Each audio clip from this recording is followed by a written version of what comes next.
Semi, semi apa rek? Kamu kan sudah dapat ikut toh Apakah reproduksi. vesikula Hah? seminalis, Dok? Apa? Vesikula seminalis? Vesikula seminalis. Lah iya alah kamu gak ngomong. Ibu ini lah kan sudah tua. Lupa ibu ini sudah tua.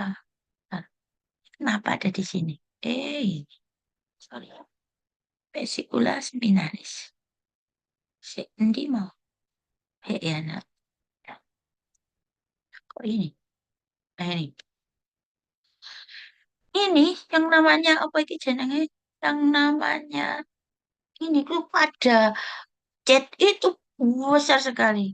Beda pada manusia, pada anjing, pada pada kambing ya. Ini kalau kamu lihat ya terlihat ini besar. Ini loh nak, ini kelenjarnya. Vesicula seminalis. Ini adalah testisnya. Sekarang pulmonya nih sama aja ya. Ini mana liannya nggak kelihatan. Paru-paru ya sama aja. Paru-parunya sama aja ya. Nanti mungkin aku juga bingung belum soal paru-paru ya biasa aja paru-parunya ya. Di dalam rongga torak. Kemudian sistem saraf ya sama, bersama ya. Kalau dibagi jadi berapa sistem saraf? Dibagi jadi apa? Berapa? Sistem saraf pusat dan perifer. Yang pusat apa? Yang pusat adalah ini apa? Otak dan medula spinalis. Ya, itu adalah yang susunan saraf pusat. Kalau susunan saraf perifer apa? Ini yang keluar dari otak sama yang keluar dari medula spinalis. Ya, jadi nervusnya nanti dibagi jadi nervus cranialis ya yang keluar dari otak dan juga dari medula oblongata ya dan yang dari apa skrum sini ya dan yang ini adalah nervus apa spinalis ya sama aja persis ya sama makanya dia masuk dalam mamalia jadi hampir sama ya ada ini tadi yang susunan saraf pusatnya ada otak dan juga medula spinalis ya sama enggak saya ya enggak saya keluarkan deh lupa saya Soalnya saya bukan yang buat kalau tahu yang buat Mbak Tatri Soro ini pencium tikus ya secara umum bahwa penciuman hewan itu memang lebih eh, namanya lebih baik daripada manusia. Nah, tikus ini penciuman dan juga pendengarannya ya. Karena apa? Karena seperti pada anjing juga itu pada sini ini ini pada depannya ini bulbus olfaktorisnya itu apa? Lebih besar. Ya. Nah, ini di sini ya. Ini kan apa namanya ini os ya ethmoidalis di sini kan di sini banyak keluar masuk saraf-saraf ya yaitu nervus olfaktorius ya kan nanti yang kemudian ini nervus olfaktorius tersebar di sini ya ini kan ethmoidalis ini kan konkenya ya nah ini dia akan masuk sini sarafnya masuk menuju ke apa ini bulbus olfaktorius ya dia yang menembus dari apa namanya labirintus ethmoidalis ya. Nah, ini yang kita sudah belajar kemarin sebelum UTS ya, sebelum UTS ini ada organ femoronasal ya, yang terletak di atas langit-langit ya, yang menghubungkan di sini nanti ada salurannya ya kemarin sudah kita pelajari di sebelum UTS nanti itu bisa menyebabkan ada saluran ya yang menghubungkan adalah rongga mulut dan rongga hidung, di mana sehingga makanan ini akan bisa hidung akan membau ya. Ini siapa yang membau ya ini? Sini yaitu organ femoronasal yang kemarin sudah kita pelajari ya.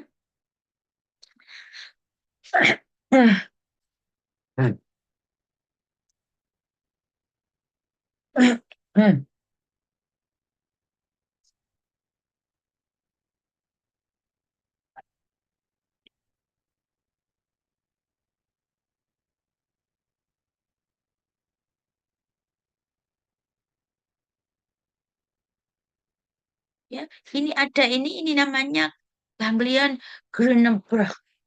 Grunenberg ini angel ini ya. Nah, nanti dia ini apa namanya menangkap sini ya. Di sini juga menangkap selain makanan dari sini juga di dasar daripada rongga hidung ya, di atas dari langit-langit. Ini juga nanti setelah ditangkap ini oleh ganglion yang ada di sini saraf, kemudian akan diteruskan juga ke dalam selain dari mulut juga dari sini ya ke organ femoronasal, dan juga nanti akan diteruskan ke ini ke apa namanya ke epitel apa dari nervus olfaktorius di sini ya.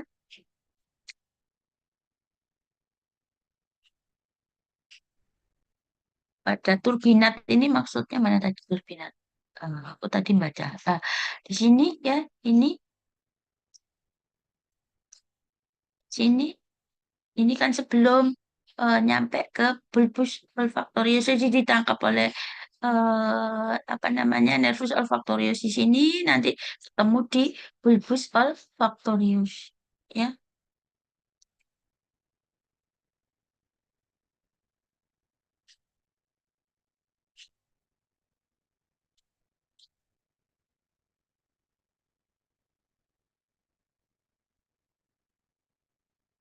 ya dari sini ya ini dari ini apa epitel olfaktorius jadi nervus olfaktorius ini ya nanti eh,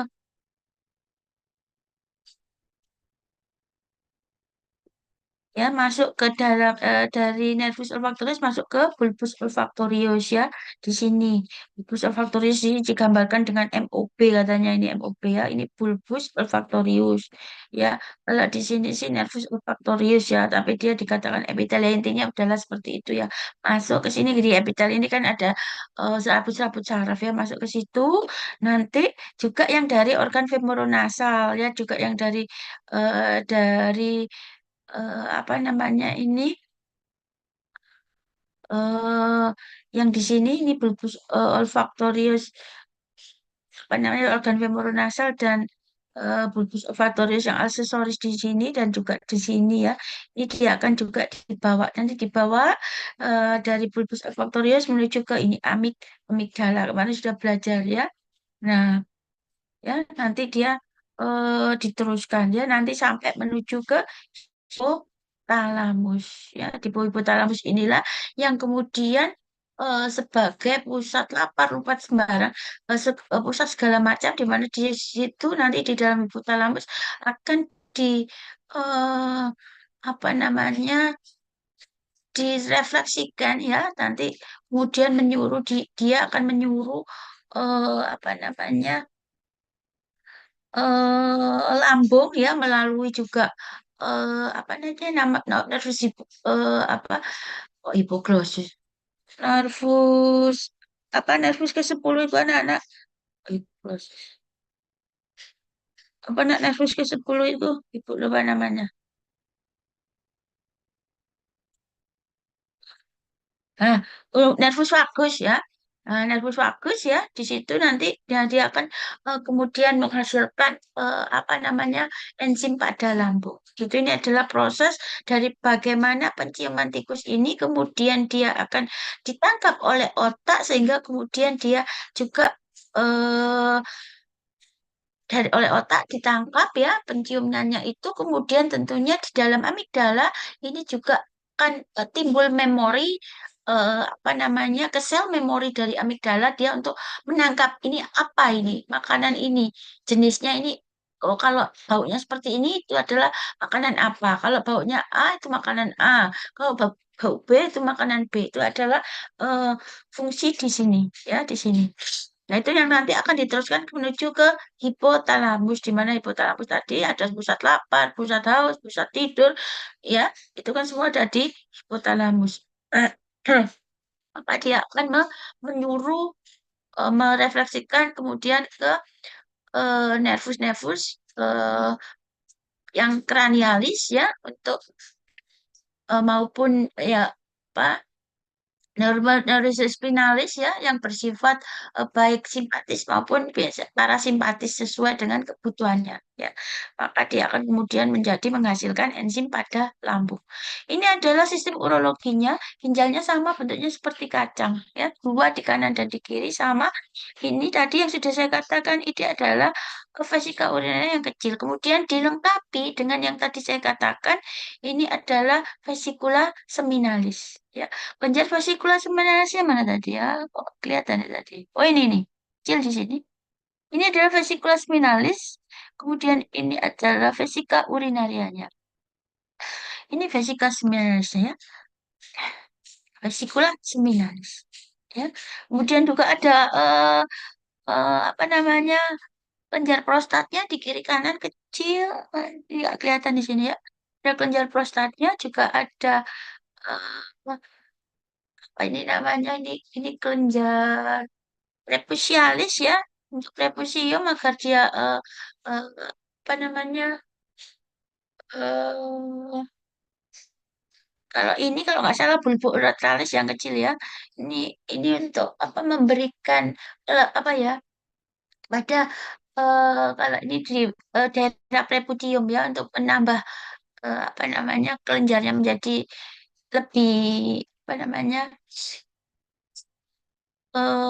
ya menambah volume juga ya menambah volume dari eh, apa semeh dan juga untuk lebih apa namanya lancar ya apa namanya lebih jadi ketika ada kopulasi ya ada kopulasi dia ada berfungsi untuk melancarkan atau mengapa ya memudahkan ya dalam penetrasi ya ini adalah prepudialis.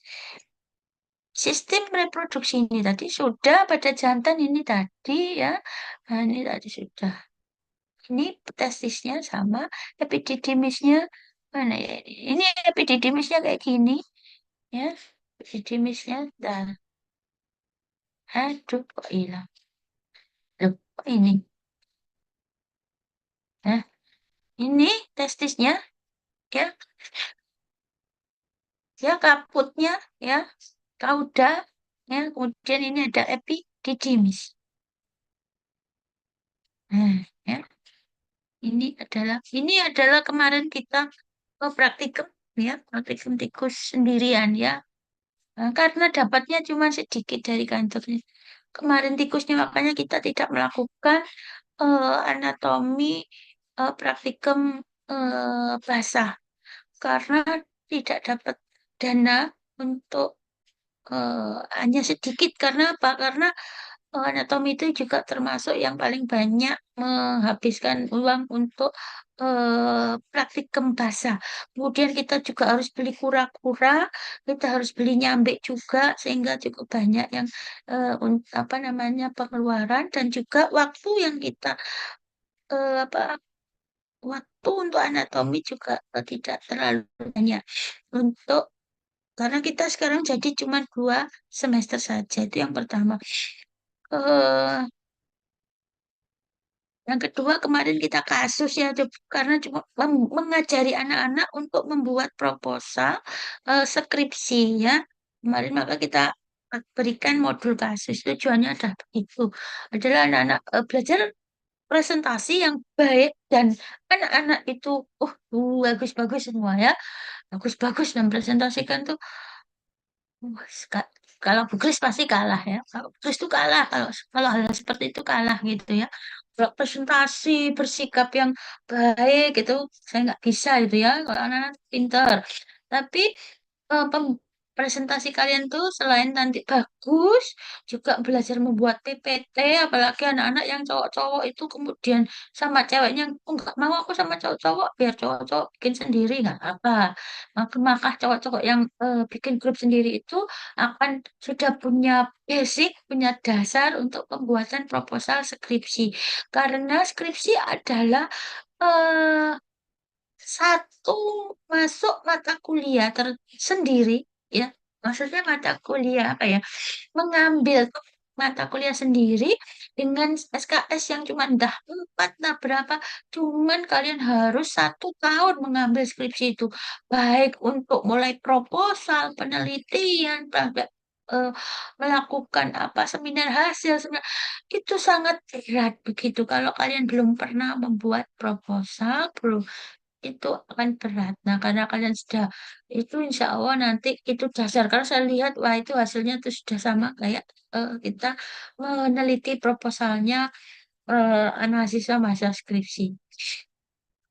Yang harus diketahui bahwa eh skripsinya anak-anak FKH ini menurut saya itu tulisannya bagus-bagus ya. Saya kemarin tuh S2 tuh, tapi dia dari, saya nggak nyebut merek ya, ya tapi bukan FKH, bukan FKH dan bukan UNER gitu. Itu kok tulisannya seperti itu. Bahkan saya ada yang eh ya, saya mau menyebut merek gak enak ya. Ada yang ya S2 juga atau ya sudah dari wah tulisannya ini kalau sama S1-nya FKH. Bahkan dari PPTmu apa kemarin tugasmu itu ya jauh gitu ya. Terus sampai bingung. Ini kok kelasnya setinggi gini kok tulisannya gini gitu kan ya. Gitu ya. Jadi ya kita pertama nggak perlu berkecil hati gitu ya. Bahwa FKH itu sebenarnya bagus-bagus ya. Bagus-bagus saya kalau periksa skripsinya anak-anak itu bagus-bagus kok gitu ya. Nah, cuman yaitu harus ditambah dengan mengkolaborasikan, belajar mengoperasikan ilmu-ilmu yang didapat, kemudian menjadi seorang analis gitu ya. Kalau seorang sarjana S1 itu seorang analis, menganalisa gitu ya.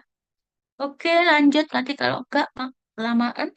Nah, ini ini sama, ini ada betinanya ya. Ini uterusnya kayak gini ya. Ovariumnya kecil ya. Ini uterusnya juga kornua sama.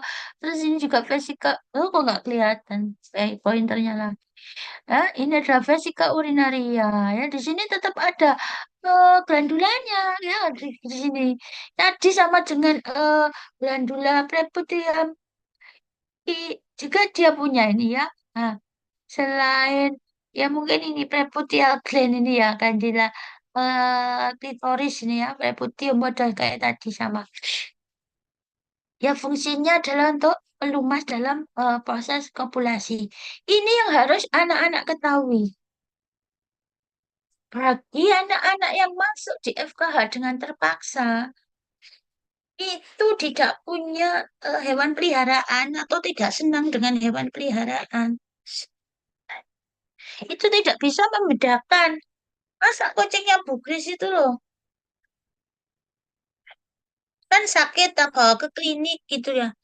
Kalau lupa saya, kucing saya itu kan masih bisa masih baru lahir kayak seminggu kayak gitu kan. Kucingku itu betina apa jantan ya, aku lupa. Jantan sih, jantan. Kenapa kok jantan? Ya mana ada kayak bedano kok. Semua betina apa jantan ya lupa aku. Itu dibilang anak-anak, misalnya kucing saya jantan, dibilang anak-anak itu betina gitu ya. Nanti kalau ketemu klien lah yo salah identifikasi jenis kelamin kan yo gak enak ya. Ini adalah beda antara eh jantan dan betina. Kita harus lihat ini anus, ini adalah vagina.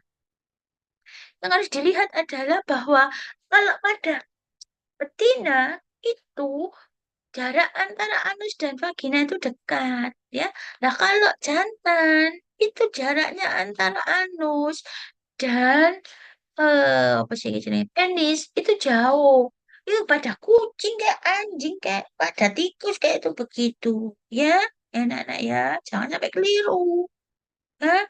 Kemudian ini kebalik ya, ini atas, ini bawah. Anusnya di bawah. Ini ada vaginanya. Ini yang agak gedean ya. Ini ada vaginanya ya. Sama tetap ada glandula anal ya. Nah, ini pada yang jantan ya. Testisnya kayak gini. Nah, ah, ada tikus. Ya, saya lupa ya kali. Itu teknis itu bisa keluar masuk. Keluar masuk tubuh. Itu perbedaannya ya. Dengan anjing kucing kan sih bisa keluar masuk tubuh. Ya. Istilahnya apa aku lupa ya. Sorry, testis kok penis. Testisnya bisa keluar masuk tubuh. Ya, ini penisnya. Ya, perbedaannya. Nah, siklus reproduksinya tadi yang bilang singkat juga. Ya, ini nanti ada siklus reproduksi tikus betina. Ya, ada proestrus, estrus, metestrus, diestrus gitu ya. Ini bisa dilihat dari mana? Biasanya bisa dilihat dari usap usap vagina, kemudian eh, apa namanya ditaruh di dalam gelas gelas via gelas ya, kemudian dilihat di bawah eh, apa namanya di bawah mikroskop ya. Nah, kalau pada kondisi proestrus ya, ini proestrus itu kalau begini nggak terlalu jelas ya nggak terlalu jelas kalau itu kamu nggak ngerti. Ya ini biasa harus apa namanya dilihat ya. Misalnya pada diestrus, ada metastrus itu biasanya ada sel-sel darah ya, biasanya gitu. Ada diestrus itu juga masih ada itu sel-sel darah merah. Apa eritrosit itu biasanya masih ada ya. Di sini ya untuk metastrus dan diestrus itu susah. Tapi kalau kamu nggak melihat di bawah itu nanti pada proestrus itu ada folikelnya ya, yang apa namanya ini nggak bisa ini karena dia bisa dilihat nanti di apa itu. Tapi kalau kayak folikel ovarium beruang ya nggak bisa. Nanti bisanya dari sel-sel yang ada di vagina ya. Kemudian di mesenteris nanti ada terbentuk ini ada. Tapi ini nggak ada semua di sini ya. Ini biasanya di vagina itu nanti ada terbentuk apa itu sih namanya nanti sel-sel epitelnya ya. Sel-sel epitelnya itu nanti ada kornifikasi dan tidak dan sebagainya. Biasanya kalau pada metastasis ada kornifikasi dari sel epitel ya, dan juga ada apa namanya eritrosit biasanya seperti itu ya. Kemudian dia adalah eh, ovulasinya spontan. Ovulasi spontan itu dalam artian ketika dia itu terjadi kopulasi, maka dia akan langsung sel sel ovum yang siap untuk apa diovulasi kan dia udah langsung ovulasi ya, maka dia itu termasuk ovulasi spontan dan ovulasi makanya kalau dia dikawin ya dia makanya akan ovulasi. Ini sama dengan pada kelinci ya, ovulasinya tergertak. Sekarang cara handling, ki jam berapa ya? Jam berapa ini? Ibu soalnya juga mau ada bimbingan.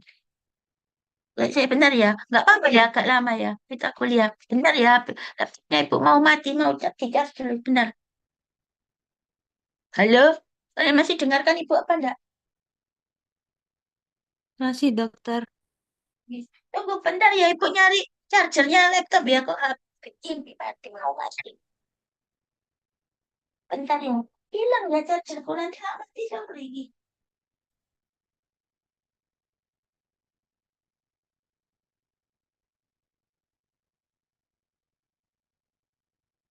Gitu.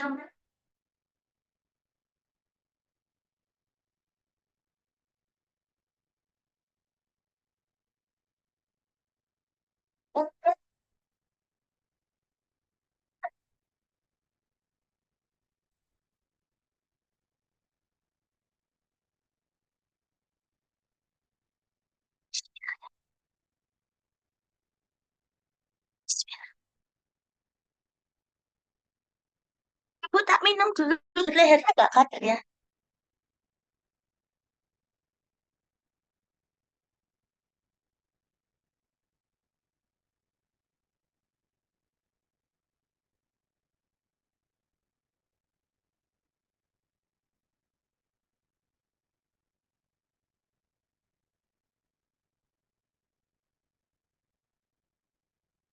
Berikut adalah cara handling dari eh, tikus maupun mencit. Bentar ya. Ah, harus diketahui bahwa hewan-hewan ini adalah hewan-hewan yang cerdas. Tikus dan mencit itu hewan yang cerdas. Tapi sama saja dengan manusia, sama dengan kucing, sama dengan anjing. Itu yang kita lakukan pertama adalah gentle. Kemudian perkenalan dulu. Kalau kamu nggak perkenal, pasti digigit sama tikusnya. Ya, maupun mencit. Yang pertama tentunya ini.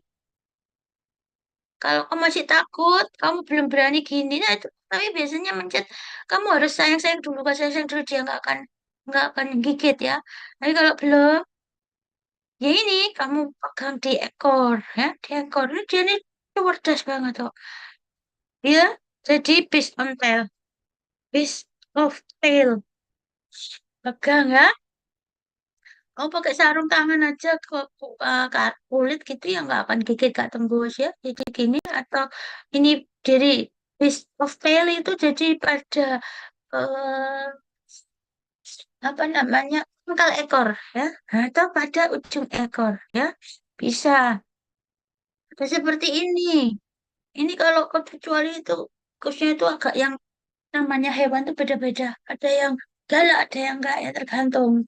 Segini juga bisa ini kalau tergantung sih kalau kamu sudah sering sama dia, dia nggak akan nakal, nggak akan gigit ya kayak gini-gini. Terus bisa gini. Atau ini kalau misalnya susah di handling, misalnya bisa gini ya. Pakai apa alat bentar ya. Itu pilek susah. Masih.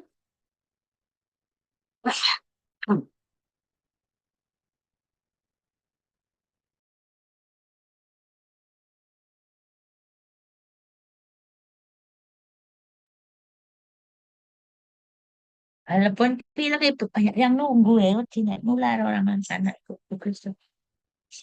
Hmm. Ya, harus udah nih macem-macem ya. Ini kayak sandwich, jadi dia di tengah. Atau dia disuruh jalan di tanganmu sendiri, ya, gitu. Atau seperti ini, sandwich bilateral, ya, kanan kiri.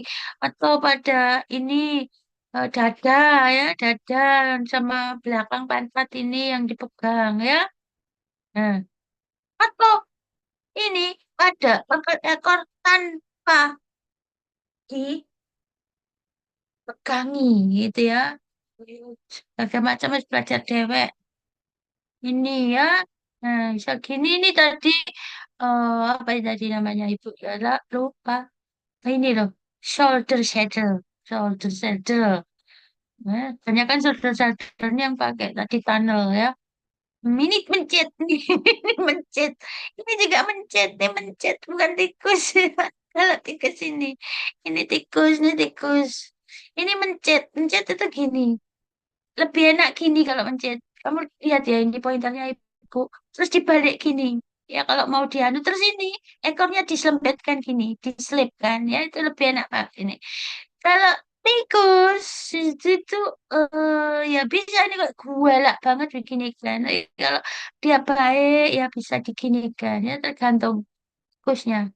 Nah, ini tadi saya katakan bahwa dia selain sebagai termoregulator, maka ekor daripada tikus ini kita lihat ada biru, terlihat biru menentang ini. Ini adalah vena eh, lateralis, caudalis lateralis, ya. Nah, ini vena caudalis lateralis ini bisa untuk pengambilan darah, ya. Nah, kalau di bawahnya ada arteri caudalis, ya.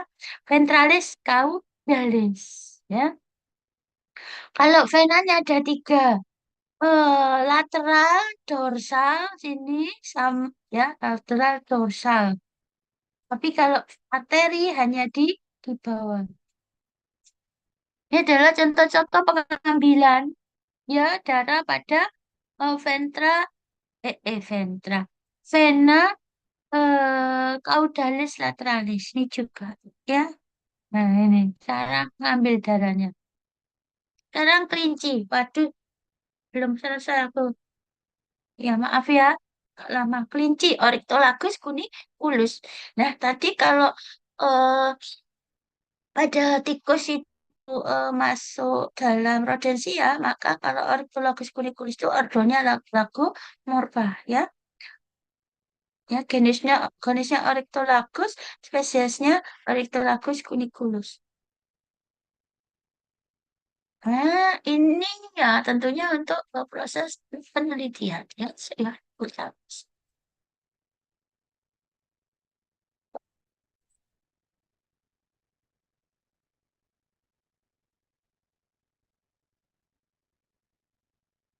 ya tentunya eh, untuk proses-proses membantu dalam penelitian ya, baik fisiologi, patologinya itu setelah dari tikus itu nggak bisa langsung eh, tidak bisa langsung digunakan kalau pada manusia ya, harus melalui kelinci, kemudian bisa melalui babi ya, kemudian bisa melalui primata, itu baru boleh diberikan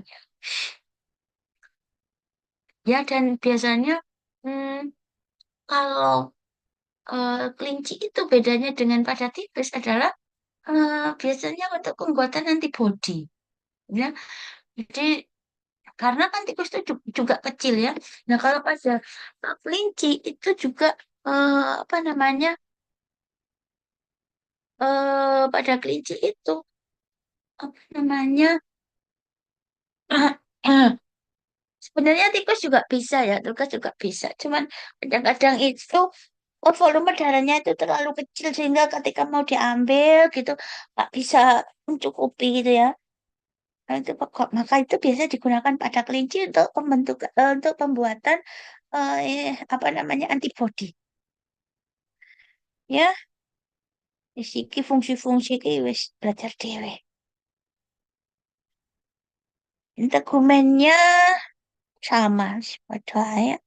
Tapi kalau tadi pada tikus itu ekornya tidak apa namanya, tidak berbulu. Kalau pada kelinci itu berbulu dan pendek. Ya, nah, biasanya sebenarnya kelinci itu adanya eh, di daerah-daerah sebenarnya. Kalau kamu kalau tahu kelinci Jawa itu apa sih namanya, lupus, apa sih namanya, ibu lupa, lupus apa sih namanya, Buk, itu spesiesnya ya itu maksudnya, itu bulunya tuh nggak setebal misalnya kayak 100 Ornitologus cuniculus ya. Kalau Ornitologus cuniculus itu tebal. Jadi dia memang biasanya di daerah dingin ya, di luar negeri itu ya. Kayak misalnya kalau di luar negeri itu kelinci dianggap sebagai hama karena dia itu kan makan tanaman pertanian ya. Nah, yang daerah mana dia untuk termoregulatornya? Kalau tikus itu pada ekor, maka pada kelinci termoregulatornya itu dilakukan pada telinga di situ karena telinganya tidak banyak ditumbuhi oleh bulu. Ya, nah ini Pak, termoregulatornya itu adalah pada telinga ya. Ini untuk ini. Kan kamu sudah belajar sebelum UTS itu bagaimana proses pertukaran panas dari dalam tubuh untuk dikeluarkan atau apakah panas itu kemudian dibiarkan saja di dalam tubuh kan? Masih ingat kan ya bagaimana kalau kapan kita harus melakukan kompres panas, kapan kita harus melakukan kompres dingin ya terkait dengan kontraksi dari pembuluh darah. Nah, yang daerah-daerah seperti telinga ini yang tidak banyak bulunya atau pada ekor itu kan di situ ada pori-porinya ya kan, itu terdapat kalau pada dia kontraksi tentunya tidak bisa terjadi apa namanya, sirkulasi yang lancar ya, tidak terjadi apa permeabilitas apa namanya itu pembuluh darahnya ya enggak, itu karena dia ada kontraksi tentunya nggak lancar, nggak lebar, nggak relaksasi maksudnya ya. Kalau itu kan nggak relaksasi, tapi kalau relaksasi itu kan pasti kemudian mudah terjadi apa namanya pertukaran dari suhu tubuh ya dari pembuluh darah ya udah dikeluarkan melalui pori-pori ya. Nah, seperti ini tadi ya part vibrationnya ini yang kemudian nanti eh tadi di apa namanya di di hidung tadi ya. Kemudian nanti dia menuju ke tadi kalau yang bau itu nasal, tapi kalau enggak ya hanya ke lobus apa namanya dan olfaktorius saja gitu ya. Kemudian untuk dibawa ke tadi lobus olfaktorius, dibawa ke amigdala, kemudian dibuat sel memorinya ya. Sini ini sangat apa namanya vibrisnya ini yang membantu dalam proses apa namanya dia ini yang sangat sensitif itu ya. Dari bu agak agak enak. Sekarang osteologi sama aja, aksial sama, pendikular sama. Kita lihat, nah ini perbedaannya ya. Ini sama ya. Kakinya ini memang agak sedikit lebih panjang ya. Karena dia cenderung begini. Kita lihat, dia itu berbeda ya sama misalnya apa ya, anjing, kucing atau secara normal ya pada kambing. Dia tuh selalu bertumpunya itu di sini loh, di metakarpi. Ya, jadi bentuknya kayak gini. Ini kalkaneusnya, ini metakarpi di sini. Ini metakarpi. Kakinya itu lebih panjang. Ini karena dia gunakan untuk melompat itu ya. Melompat.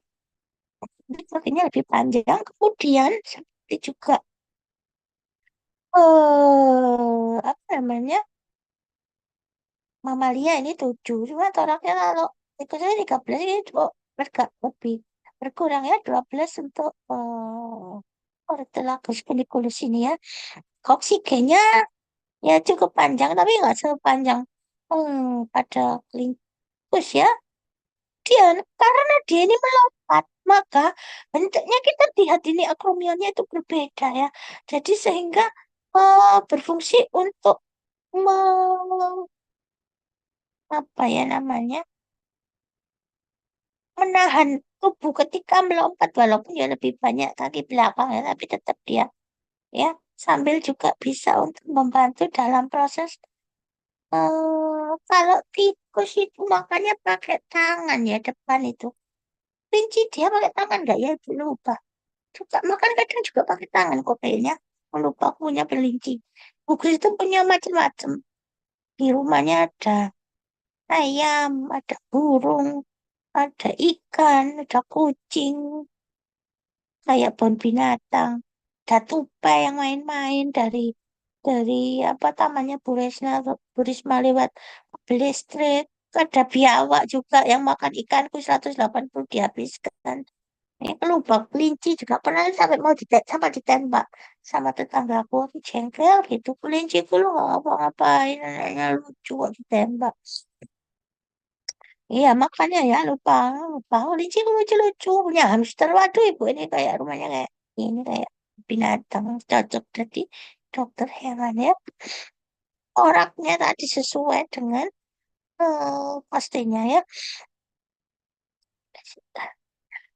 Kita kok ping. Nah, kita oraknya nanti.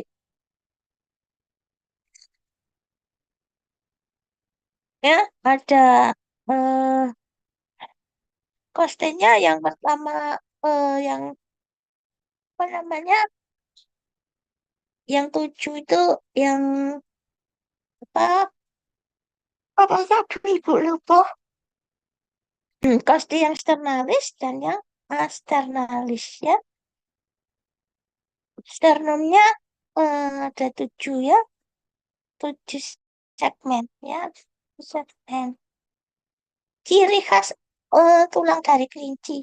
Ini yang medulanya itu apa kopong gitu ya, hampir sama kayak pada avian ya, medulanya itu ringan ringan karena untuk membantu melompat ya. Nah ini hidungnya ini punya sinus yang luas ya, ibu belum tahu sih, belum mikir kenapa dia kok seperti itu ya. Nah, Ini rusuknya ramping dengan torak memanjang.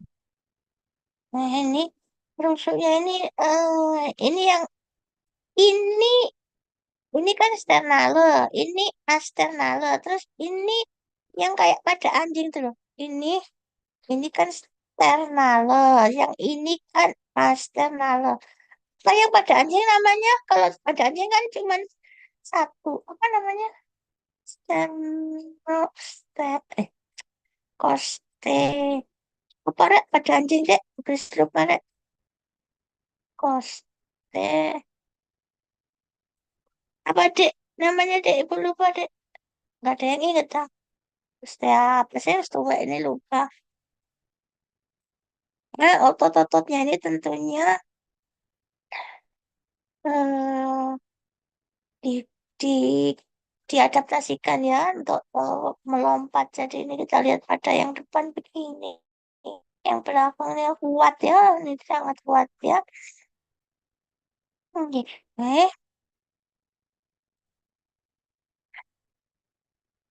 Ada ibu kesel, ibu capek. Padahal masih habis ini ditunggu anak-anak konsultasi. Fungsi adaptasi otot. Untuk kalian mintanya siang karena kalau sudah nanti malam sudah ditunggu anak bayi. Adaptasi lokomosi ya. Eh, fungsi daripada otot ya untuk pergerakan ya termoregulasi ya semua ya ini manusia ya bodoh ya. Nah, efisiensi energi ini karena ya ototnya tadi besar ya yang otot komunitas kaudalisnya ya. Ini yang otot wajah bibir ini yang fungsi untuk mengunyah rumput tadi ya, mengunyah rumput. Ya. Sekarang sistem digestinya. Inti itu sistem digestinya itu adalah herbivora ya, absolut herbivora atau apa sih namanya? Lupa namanya. Herbivora, absolut herbivora. Lelah lupa namanya. Obligat ya. Jadi dia itu makannya banyak. Oh, bener-bener apa namanya? Lebih banyak ke arah eh, jadi bukan beda sama tikus yang omnivora ya. Kalau dia itu obligat herbivora, jadi makannya ya memang sayuran itu ya. Kalau eh, apa namanya kelinci, tapi dia, jadi yang disebut dengan pseudoruminan itu benar-benar adalah kelinci. Kalau tikus itu enggak, dia omnivora ya. Cuma dia karena omnivora, tapi dia itu juga makan yang sayur yang lumayan banyak, makanya dia itu sekumnya lumayan besar gitu. Tapi kalau kelinci itu dia eh, apa namanya herbivora, tapi dia itu lambungnya itu apa namanya lambungnya itu tidak seperti pada ruminansia, padahal dia itu eh, Brigade Herbivora harusnya kan dia punya seperti pada ruminan ya harusnya lambungnya itu ada empat ya kan rumen, retikulum, omasum dan omasum. Sedangkan kalau pada kelinci itu seperti pada kuda yang kita pernah belajar bahwa eh, kuda itu kan juga sifatnya adalah apa namanya obligata herbivora. Tapi karena dia bagaimana mencernanya sedangkan dia tidak punya apa namanya itu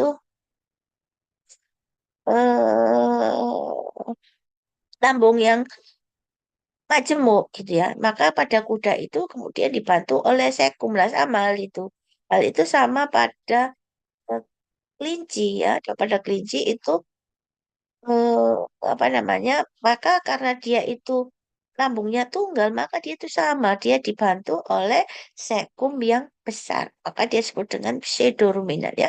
Dalam sekum sama dengan di semua hewan ya, semua itu dia fungsinya tentunya adalah untuk mengandung apa namanya kuman apa, mikroba yang baik untuk pencernaan ya.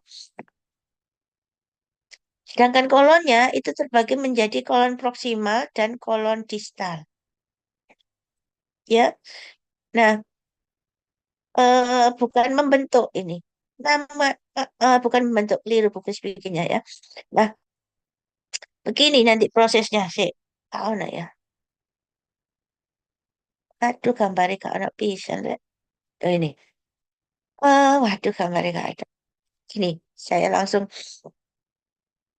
Jadi, makanan itu, ini saya lewatin aja ya. Nah, ini saya kotrapin. Untuk nanti saya ulang. Makanan itu masuk dari mulut ke esofagus. Kemudian dia akan apa namanya diolah kan ya juga dari mulut diolah masuk ke dalam ini lambung. Nah, di dalam lambung itu eh nanti ada dibagi dua. Nanti saya jelaskan berikutnya.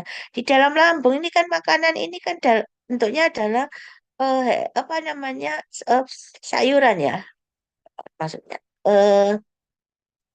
Hijauan ya, maksudnya kan hijauan. Nah, di sini kan dia nggak punya kemampuan ini, apa namanya lambung ini gitu kan, nggak punya kemampuan. Dia hanya ya tentunya juga membantu, tapi dia tidak bisa seperti mencerna selulosa dan pokok hijauan itu ya. Nah, sehingga dia kemudian masuk ke dalam duodenum ya. Nah, dia bisa kalau misalnya makanan yang dimakan itu kelas-kelasnya adalah yang mengandung misalnya ya, kalian beri misalnya ada makanan-makanan misalnya ya nasi gitu ya, yang tinggi apa namanya, yang tinggi yang karbohidratnya itu mudah dicerna misalnya ya. Kemudian ada protein ya yang bisa dicerna. Protein itu dari mana? Sama, protein lemak semua didapat dari sayuran, jenisnya harus sayuran aja. Misalnya lemak itu kan didapat misalnya dari kayak biji-bijian gitu. Di situ bisa didapatkan lemak. Bukan berarti lemaknya itu dia makan dari lemak hewani, tapi ini dari lemak negatif nabati ya. Nah, itu misalnya bahwa ada protein begitu ya. Nah, itu yang mudah-mudah dicerna, itu nanti dia di sini dicerna ya. Cerna kemudian bisa bisa diserap ya, diserapnya melalui ini duodenum, yeyinum, ilum ini kan pankreas ya. Nah, ini nanti ditambah di sini yang makanan-makanan yang mudah dicerna ya, mudah dicerna itu tetap nanti di sini ditambahkan misalnya kalau di sini belum dicerna, di dalam mulut belum dicerna, belum dipecah dari apa namanya sel karbohidrat, protein, lemaknya, maka dia akan dicerna di sini ditambahin oleh enzim-enzim oleh pankreas. Nah, kemudian dia akan di sini diserap ya duodenum ya, ya kan diserap. Nah, diserap di sini ya, itu yang bisa. Kalau yang nggak bisa bagaimana? Kalau yang nggak bisa, sebentar, Ibu bawain.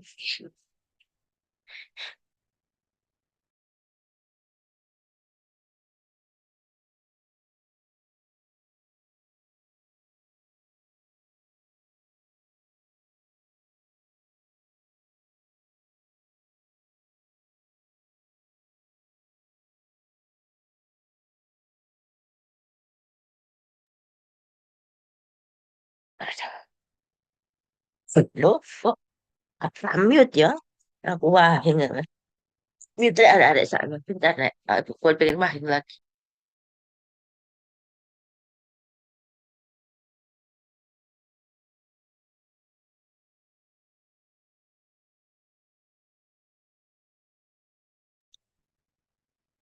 Nah, itu dia kemudian diserap ya, diserap. Kemudian ini masuk ini ke sekum ya. Nah, sekum. Nah, disinilah fungsi dari sekum itu dibutuhkan ketika eh, apa namanya makanan yang banyak mengandung serat kasar yang tidak bisa dicerna di sini yang belum diserap di sini itu dia akan dicerna dengan bantuan dari mikroba rumen, mikroba baik daripada rumen kan gitu ya. Nah, ini sekum ya, ini kolon ya, kolonnya ini haustra ya, ini haustra, ini tinea, ini kayak jaringan gitu ya, ini tinea. Eh di sini fungsi daripada sekum itu digunakan yaitu apa? Yaitu untuk mencerna serat kasar yang tidak bisa dicerna oleh lambung tadi. Di sini kalau kamu belajar pakan ternak, itu terdapat dapat dua jenis dari serat kasar, yaitu yang soluble dan insoluble, ya kan? Kalau kamu belajar pakan ternak. Nah, ini ya, ini kan kolon, ini kolon proksimal ya, ini kolon distal. Nah, besar yang tidak bisa dicerna di dalam yang apa namanya yang soluble itu yang larut dalam air itu dia setelah dicerna di sini di dalam apa namanya dalam iki apa jenenge segum ya itu kan semuanya nanti serat baik yang soluble maupun insoluble kan di sini keluar ya. Di sini ke kolon. Nah itu kemudian yang yang insoluble, jadi yang serat kasar yang berfungsi untuk membantu motilitas dari usus itu akan dikeluarkan terlebih dahulu, ya. Ini kan bentuknya nanti gini, keras buntir-buntir ini karena bentuk kolonnya yang kayak gini nih. Bentuk nya juga begini, ya. Gini, gini, gini, gini, gini, begini. Nah, itu akan dikeluarkan terlebih dahulu. Makanya kenapa orang makan serat kasar makan sayur ya itu yang kita nggak punya sekum itu yang untuk fungsi untuk mencerna dia akan di memudahkan proses motilitas jadi melancarkan defekasi. Nah sedangkan yang apa namanya yang insoluble tadi yang soluble ya itu dimasukkan dulu ke dalam sekum lagi ditahan dikembalikan ya ini sebenarnya ada dua ini kolon proksimal sama kolon distal ya.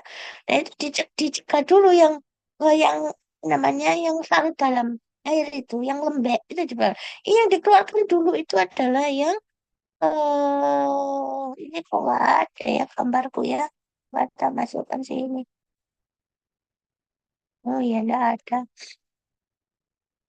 Keliru nggak ada masukin. Nyari gambar yang bagus, ini gambar yang nggak ada. Nah, itu dia akan dikeluarkan, ya, dikeluarkan. Nah, itu yang apa namanya serat kasar yang mengandung yang bersifat soluble atau larut dalam air itu dia akan lebih lembek. Nah, itu baru dia akan dikeluarkan terakhir setelah yang serat kasar yang insoluble itu keluar. Nah, karena dia bentuknya lembek, maka dia akan nempel di anus. Nah, ini kan banyak mengandung ini mana ya banyak mengandung ini vitamin K bro kompleks amino esensial vitamin K dan sebagainya ya terus banyak protein ya daripada ya nah yang kalau dibuang ya sayang dia kalau dibuang di ekornya sini ya ini gambarnya oh elah ya bagus gak bisa dapat yang bagus bisa tak cariin ya nggak bisa. Oh, dia dia ya itu yang nempel itu maka dimakan sama dia kembali sama namanya kalau pada tikus namanya koprophagi kalau ini namanya sekotropi memakan fesesnya yang lunak kalau pada tikus tidak memandang bulu dia karena memang sekumnya tidak sempurna pada kelinci jadi yang bisa yang dimakan ya dia tidak bisa membedakan antara eh, feses yang apa yang bisa apa yang sekotrop maupun tidak gitu kalau pada tikus karena dia memang omnivora kan semua dimakan gitu kan kalau dia mencukupi ya nggak dimakan nya gitu gitu kalau Tapi biasanya namanya nalurinya hewan ya, oh iki banyak mengandung ya, ini yang apa banyak mengandung kekurangan ya dimakan gitu ya. Dan, nah kalau kelinci ini dimakan ini kembali, namanya sekotropi. Sedangkan feses lunaknya ya yang nempel ya, yang mengandung soluble apa ya, soluble apa ya namanya, gesti gue apa itu jenenge, serat kasar ya, serat kasar ke apa? Ingesta, apa sih namanya kalau bahasanya pernah anak lupa Chris. Ya itu maka dia akan dimakan kembali ya namanya. Nah itu fesesnya yang lembek lunak ini namanya adalah sekotrop ya, sekotrop. Langsung pada anusnya nempel. Nah biasanya kalau nggak salah, nah biasanya itu eh kelinci itu sebenarnya kan makhluk nokturnal, gitu. Sama tikus juga nokturnal, ya kan? Yang apa namanya hidupnya kan malam hari, gitu. Nah makanya biasanya tuh ngasih makan kelinci itu ya di sore hari gitu biasanya. Siangnya tuh ya jangan banyak-banyak, ya wis, biar aja dia. Tapi ya jenenge hewan ya kadang ya siang-siang ya udah ya. Mau apa? Ya lapar gitu ya. Nih, tujuannya memakan sektropi adalah memanfaatkan kembali nutrisi yang sebenarnya sekunder nih. Ini karena dia banyak mengandung itu, tapi belum diserap. Itu ya. Nah, dia ini nanti sekotrom dimakan. Tek, tek, tek, tek, tek, tek, tek, tek. Maka dia akan disimpan di sini, di bagian sini. Ya, di sini nanti mau mencerna yang belum belum di ini. Ya, di sini daerah stomach apa ini daerah fundusnya nanti kalau dia sudah kosong ini dia kalau misalnya ini dia akan dibawa ini kemudian diserap ya di duodenum yeyunum dan ileum ini ada gigi kelinci dan gigi gigi iya. Nah kalau pada apa namanya ada tikus itu apa namanya sifusnya eh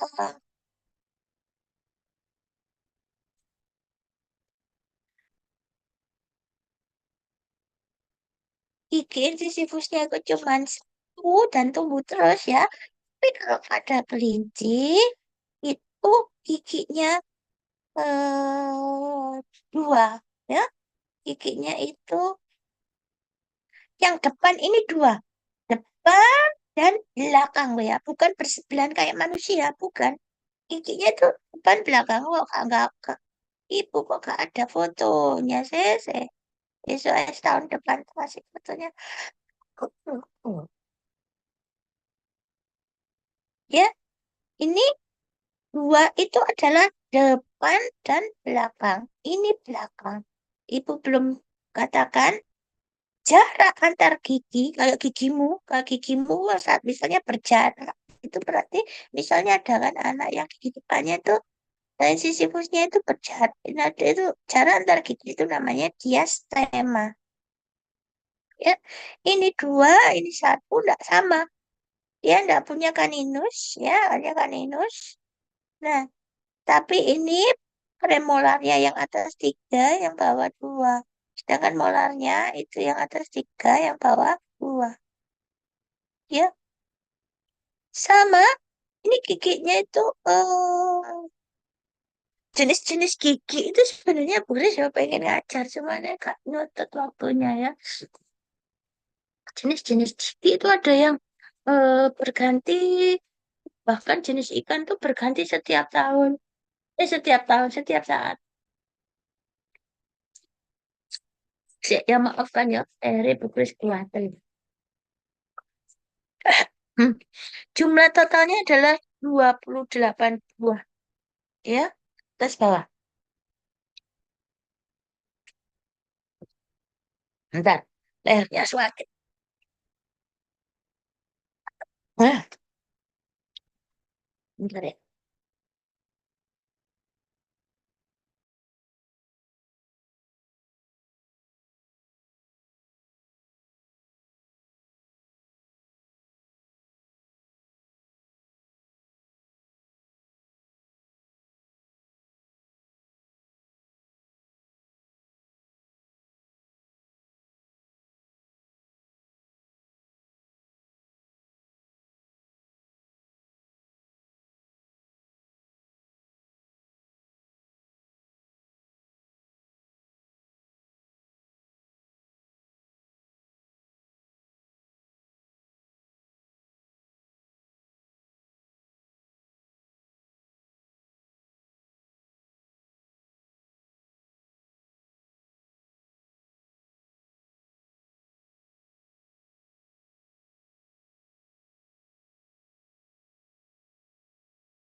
Hmm. Hmm. Hmm. Nah, balik lagi ke gigi kelinci. Giginya sama. Dia tidak punya gigi susu. Semuanya ini adalah tumbuh tumbuh terus, baik yang incisivus maupun eh, yang molar maupun premolar. Ya. Nah, ini dia punya ini yang di depan ini lebih panjang daripada yang belakang. Belakang ini namanya pectus. Nah, ini harusnya itu saling bertemu begini. Ya, nah fungsi peptid itu gini. Jadi kalau kelinci itu sebenarnya hampir sama ya sama tikus. Jadi dia itu tentunya makannya itu ngambil ya atas bawah gerakan ngambil ini juga. Tapi juga diselingi jadi atas bawah sambil diselingi grading tadi ke ke kanan ke kiri ya ke lateral gitu ya. Nah itu, nah pada kelinci, hmm, apa ya?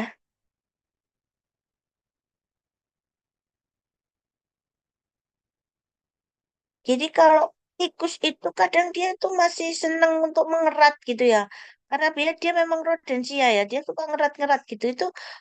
Itu sangat membantu terhadap ini apa karena gigi ini tumbuh terus ya. Nah dia tuh kebiasaan mengerat bu kayu, bu apa dikerat-kerat ya, itu supaya dia nih terkikis secara alami ya. Nah masalahnya kalau ya, kelinci itu juga karena dia tadi pola pakannya yang apa namanya ada soluble dan insoluble itu itu juga pakannya itu kan harus seimbang ya. Kalau dia itu terlalu banyak yang soluble itu juga akan mengganggu proses pencernaan karena nanti motilitas juga terganggu itu yang pertama. Kemudian yang kedua ketika dia ini apa namanya diberikan makan yang soluble yang gampang tanpa pengunyahan ya itu akan menyebabkan gigi ini yang tumbuh terus ini ya atas bawah ini itu menjadi tidak terkikis ya tidak tahu itu tumbuh terus ya. Dia nanti ini yang bawah ini bisa ke atas loh. Ke atas bisa ke hidung begini ya. Itu namanya penyakitnya adalah malocclusion. Coba kamu cari malocclusi gigi kelinci. Coba kamu cari di internet. Sini. Eh, Nah, karena itu sebaiknya ya ini eh, kelinci itu tetap diberi makanan misalnya seperti rumput dan juga hay gitu ya. Ya, nanti penyakitnya itu loh. Nanti bisa terjadi ini loh. Malocclusion. Malocclusion. Malocclusion tulisannya apa ya? Malocclusion. Pak, Bu Grace tulisannya kayak apa? Itu kan apa? Coba cari ono. Malocclusion gigi kelinci. Itu giginya itu saling saling saling apa sampai bisa ini ke sini. Ini bisa ke sini. Gigi bawah ini bisa sampai sini karena dia kok nggak pernah dipakai untuk mengerat ya itu. Itu namanya petut ini yang di sini. Ini sebenarnya fungsinya jadi kan dia makanya itu selain ke apa namanya ke atas bawah tuh juga ke samping-samping ya juga kemudian maju mundur. Nah ini fungsinya ya ini dia untuk yang bawah ini. Jadi kalau dia tidak bertemu yang ini ya ini untuk di sini untuk apa ini supaya nggak ini nggak apa namanya dia nggak tumbuh terus gitu ya. Coba kamu cari malocclusion, malocclusion nggak? Malocclusion tulisannya apa ya Bu, lupa. Nah kelinci itu ah,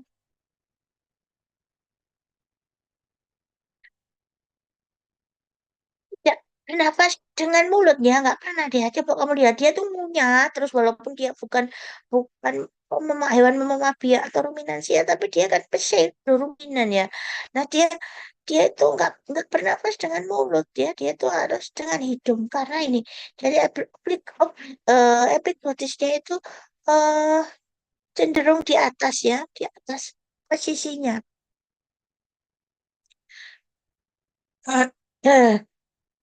Jadi kalau dia itu bernafas melalui mulut itu wah itu ada sesuatu yang serius terhadap kelincinya ada masalah apa ya? Biasanya kelinci itu adalah hewan yang sangat rentan terhadap stres. Belum saja dia bernafas dengan mulut dia pasti nanti akan mati. Ya, karena dia itu orangnya sangat stres itu sangat berpengaruh terhadap kelinci ya. Nah, karena dia itu apa namanya digunakan sebagai hewan coba, nah, maka dia itu eh, kita harus tahu sifat-sifat kelinci ya. Karena dia ya tadi beberapa secara apa namanya reproduksinya tinggi, kemudian laju ininya apa namanya siklusnya juga rendah, kemudian anak banyak dan sebagainya. Namun demikian, nah, kelinci ini juga apa untuk handling juga gampang ya, tapi dia itu juga ini tadi udah stres ya. Eh, dan karena dia itu termasuk hewan yang apa ya, karena nggak bisa bernafas dengan mulut ya, nah itu dia mukosa hidungnya itu menjadi lebih luas ya untuk eh, udahkan untuk dalam apa namanya bernafas ya untuk menyaring dan juga untuk bukan menyaring ya untuk adaptasi dengan udara luar ya. Hanya bersilia kemudian meskipun dia itu makan ya dia nggak bisa bernafas dengan mulut ya, tapi untuk mencegah aspirasi itu dia diberi epiglottis yang panjang ya. Kemudian ini tadi punya diafragma yang cukup kuat ya.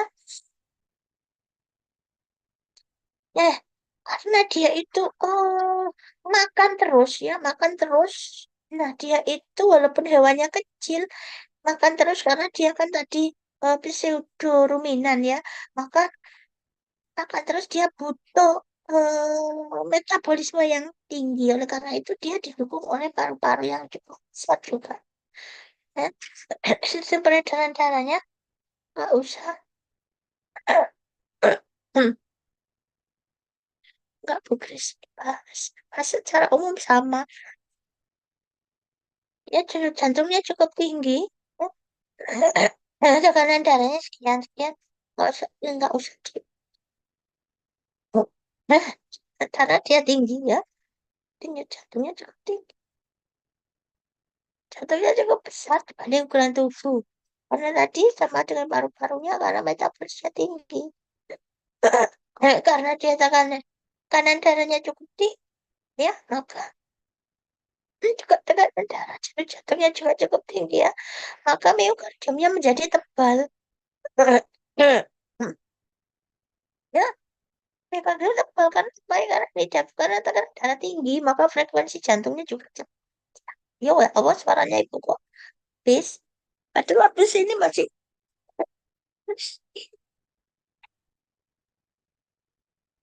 bimbing mahasiswa dua ya. Siapa ya?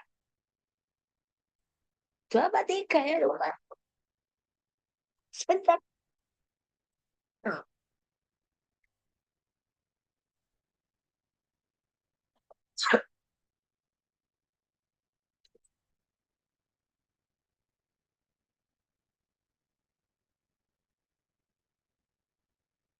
Frekuensinya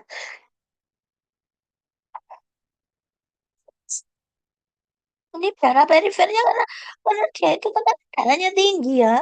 Jantung sih jantungnya cepet loh. Nah itu maka walaupun dia tuh tinggi tekanannya ya, tapi dibuat pembuluh darahnya itu lebih elastis. Sampai kalau nggak nanti pecah ya.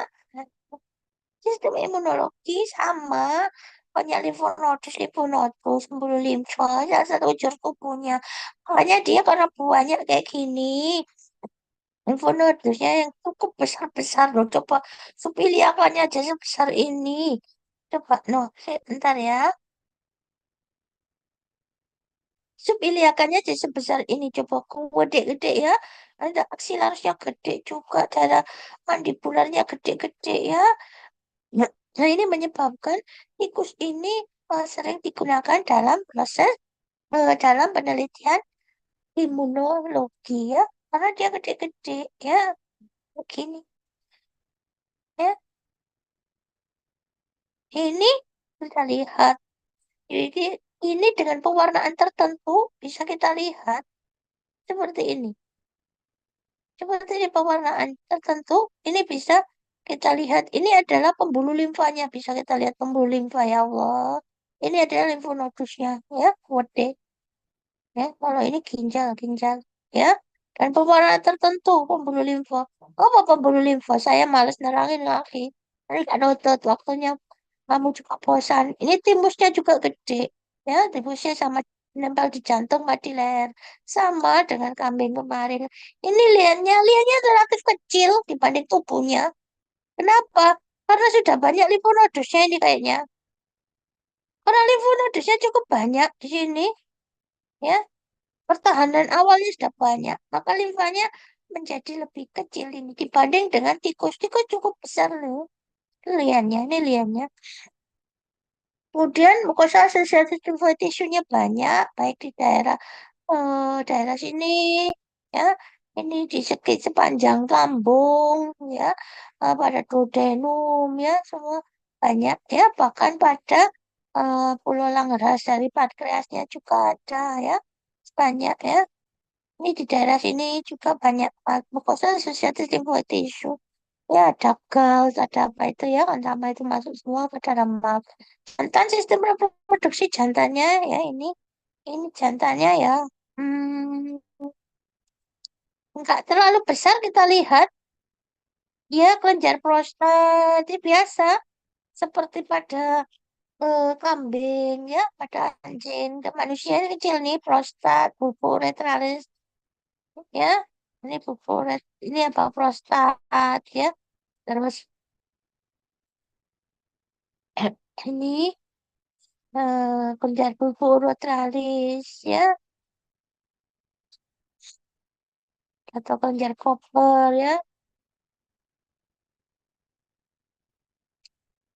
Nggak seperti pada tikus maupun kencing.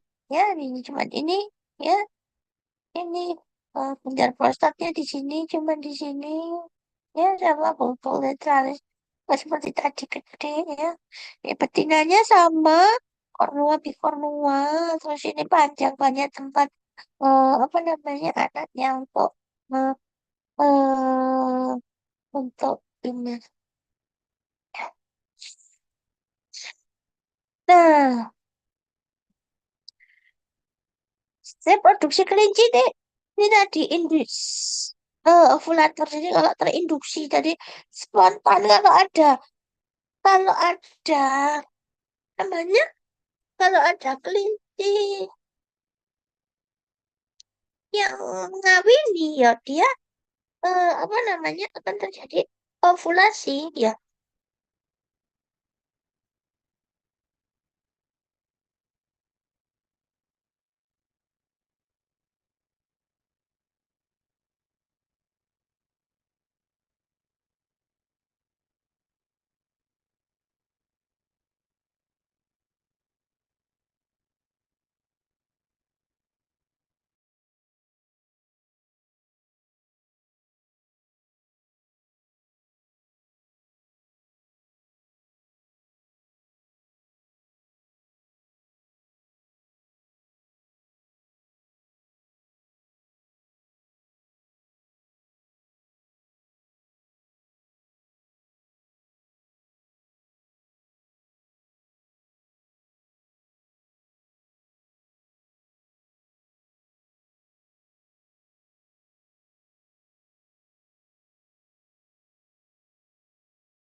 Haripu keliru ya.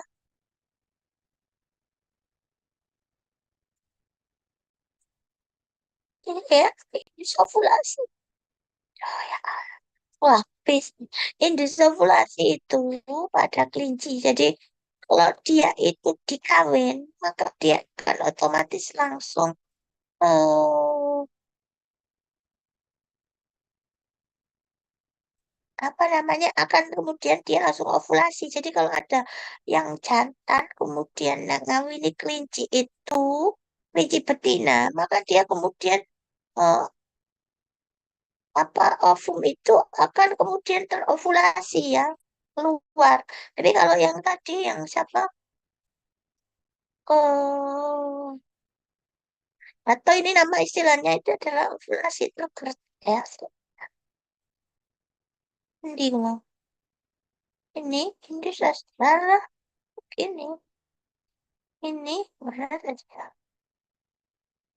Loh, kita oh ini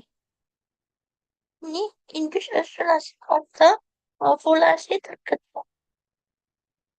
trigger trigger. Nah, kalau ada jantan yang mau mengawin, dia kan apa keluar terovulasikan. Sedangkan kalau spontan itu ya kayak kambing nggak dipada sama siklus itu ya. Jadi kalau dia apa namanya waktunya ovulasi ya ovulasi aja gitu kan, tapi nggak jadi anak gitu. Kawin ya kayak manusia gitu ya. Siklus birahinya kira-kira 14 hari. Tidak teratur ya karena indis ovulatory tadi gitu loh. Nah, indis ovulatory. Terus masa kebuntingannya kalau tikus tadi 21, kalau kelinci kira-kira 1 bulan ya. Ini jumlah anaknya juga sama banyak. Umurnya ini 4-6 bulan ini sudah bisa kawin ya. Kayak anjing sebenarnya ya kan, tapi ini lebih cepat ya kan 4-6 bulan. Tapi kan, tapi kan sebenarnya hewan tuh ya sama saja sih. Apakah dia anjing, apa kelinci, apa-apa itu ya semua tuh ngerti sebenarnya ya. Karena diberi nyawa sama Tuhan ya. Tapi kalau apa ya, kalau anjing itu kan lebih apa ya kayak kelinci itu kan dia nggak gitu ngereken. Padahal kalau sudah kita jadikan hewan hewan yang apa sayangan itu ya tetap aja sama lucunya gitu. Dalam mungkin kalau anjing itu kan ekspresif gitu ya. Jadi ya nggak jadi kan hewan kecil cobaan lah. Kasihan banget ya. Lama laktasinya segala. Ini setelah melahirkan itu loh bisa lagi terjadi ini estrus. Karena ini loh kadang ada indus ovulatory ini loh ya. Dia tergesa. Terus melahirkan itu nggak kawin lagi kan ya. Fertilisasi. Ya kira-kira ya ini buat eh, 72 jam. Plasetanya sudah bersifat hemokoria. Mana? Nah ini tentunya ini. Ibu suaranya habis ya. Ya, ini hemokorial ini kan ini bentuknya ini ada ini pada kelinci ini pada manusia hampir sama bentuknya plasentanya. Ini adalah pada tikus. Ya ini trophoblasnya ini loh ini eh, eh, pada pada uterus ini plasenta. Trophoblasnya lebih banyak, tapi kalau ada apa ini tikus ya itu dia trophoblasnya ini lebih banyak di sini, tidak sampai menyebar sampai ke sini ya, hanya sampai di lapisan ini ya. Itu bedanya tapi semua sama aja, sama karena sama-sama eh, ini hemokorialnya ya. Jadi trophoblas itu apa ya?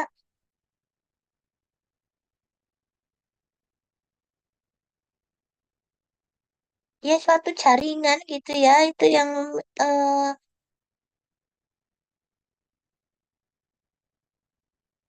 yang ini apa namanya ini kan uterus ya.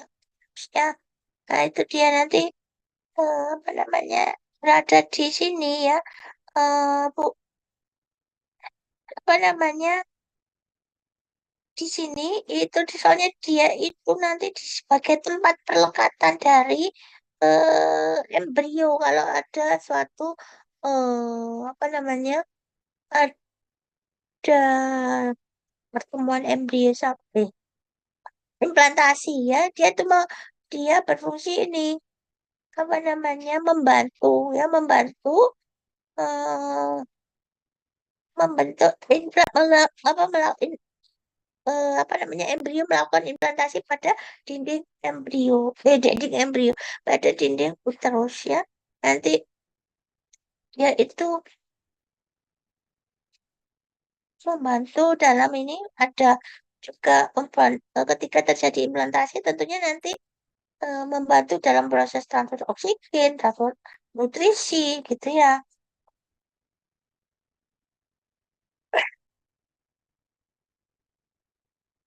Jadi Trophobas itu sangat membantu dalam proses inflamasi, inflamasi, implantasi. Hampir sama sih semuanya, sebenarnya sama saja. Cuman Trophobas itu nanti sebenarnya ada terbagi ya, nanti tumbuh itu jadi ada jenisnya, ada kayak ini, ada yang apa namanya, namanya ini Sitotophobas atau ada yang Syncytiotrophoblast begitu ya. Dan itu hanya jenis-jenis saja sih. Intinya adalah Trophoblast. Bentuknya sama kayak gini kan. Ini kan plasenta. Ini kan janin ya. Ini kan rahim. Dinding rahim begitu. Sebenarnya ya ya sama-sama saja. Hampir sama sebenarnya.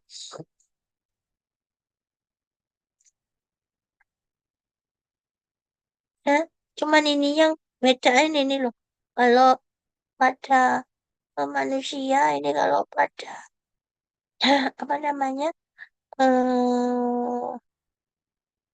kelinci ya nah itu ini apa kalau pada manusia ini apa namanya ininya itu kecil ya sitotrophoblasnya gitu tapi nggak perlu lah ini kan ini apa namanya eh, apa namanya histologinya kita makrosnya aja ya nah di Probus itu nanti juga bisa menghasilkan ini ya hormon-hormon kok Mbak? Ini hormon ada progesteron, ada estrogen ya, ada juga apa estrogen pada plasenta.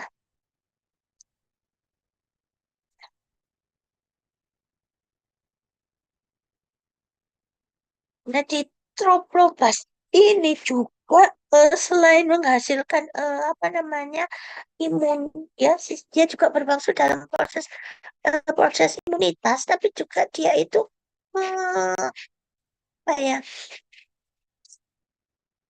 Jadi kan embrio itu kan sesuatu yang apa ya, yang sesuatu kayak kalau di dalam tubuh ibu itu sebenarnya adalah seperti antigen gitu ya, seperti benda asing. Nah ini Probobas ini juga bisa berfungsi untuk apa ya, memberi barrier gitu ya, atau memberi barrier atau eh, ya seperti barrier gitu ya, supaya dia tidak ditolak oleh ibunya. Nanti kalau ditolak nanti bisa mati itunya apa namanya apa embrionya.